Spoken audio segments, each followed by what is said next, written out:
Start with what is AI? So I think it's very important.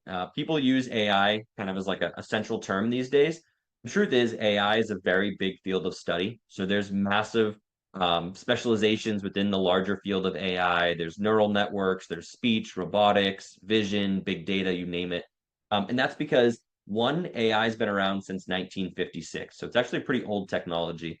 And two, the definition is very broad. So the definition is machines capable of performing tasks that typically require human intelligence. So if you think about that, again, very broad, it really can apply to so many different types of things. So what we like to do is kind of break that down one level deeper, which is once you start to go into these subcategories of AI, it becomes an onion. So our company, what we focus on, what I think is the most important technology out there right now, is a type of AI called generative AI. So if you look at this image here, I know it's a lot, but it's like an onion, right? So you have the different layers of AI. Generative AI is a very, very specific type of artificial intelligence. It's a subset within the machine learning category. The interesting thing about generative AI is its sheer power of what it can do that we couldn't have done before. So the most powerful thing AI can do, generative AI, is that it can create new content.